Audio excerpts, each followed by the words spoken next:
The first one is, the poor dad says, I'm not interested in money.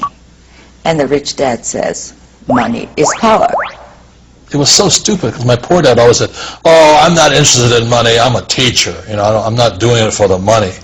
And my rich dad would go, well, if he's not interested in money, then tell him don't pick up his paycheck. The poor dad, when it comes to money, play it safe. Don't take risks. The rich dad says, learn how to manage risk. As my poor dad always said, he says investing is risky, and don't take risk, play it safe, be conservative, put it in the bank. Don't play put it in a retirement plan. And my rich dad said, it's not that investing is risky. He said, it's the uneducated person that's risky. And he says, that's why we should learn to teach our kids about money in school earlier rather than later. Okay, poor dad, find a safe and secure job. Rich dad, own your own business. My rich dad always said, go to school so you can get a safe, secure job with a pension and benefits. And my rich dad said, that's not a bad idea if you plan on being poor or working hard all your life. He says, if you want to get rich, one of the best ways to get rich is own your own business. And you want to have people work for you rather than you work for the rich. Poor dad, I can't afford it. Rich dad, how can I afford it? My rich dad always said, poor people say I can't afford it more than rich people. He says, the moment you say you can't afford it, it's like turning off the light switch in your brain. It doesn't have to think anymore. Instead, my rich dad said, ask yourself, how can I afford it? The moment you say, how can I afford it, you turn your light switch of your brain on and you have to think. To me, this is a very important thing I learned from your book. Poor dad says, my house and my car are assets. And the rich dad says, my house and my car are liabilities. Very simply, my rich dad said, assets will put money in your pocket whether you work or not, and liabilities will take money from your pocket whether you work or not. Never call a liability an asset. That's what gets you in trouble. So when people say, well, my banker said, a house is an asset, I said, your banker's not lying to you. He's just not saying whose asset it is. It's the bank's asset. Because every month you send the bank a check, and that's how you know. And a car too. Same. That's right. All right, it's fine to say that, you should invest, but people are scared of going bankrupt. That's worldwide. Everybody's afraid of it. But you look at the cause of it, it's caused because of lack of financial education.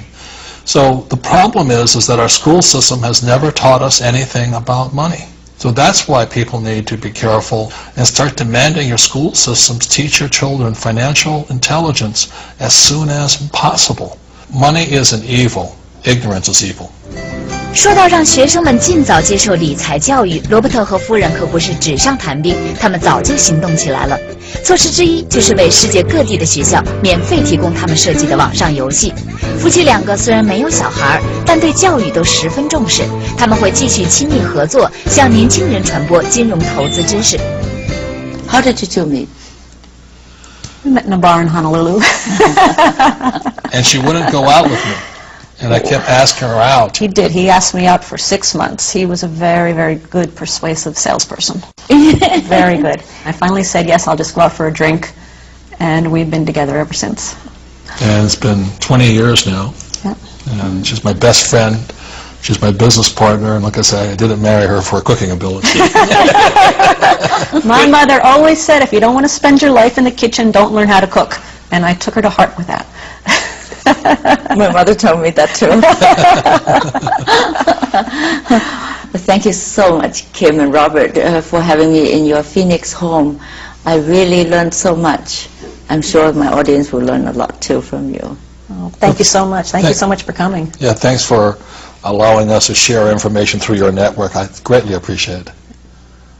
Robert 小的时候不愿意做老师，但是今天他与夫人就是要教育人民，教他们什么才是正确的金钱的观念。智商很重要，财商也不能够少。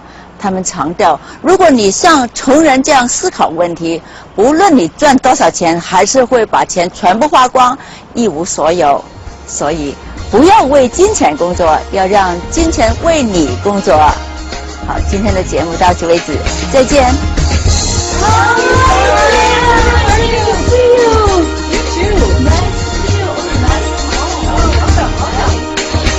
No but it's gone to my wallet.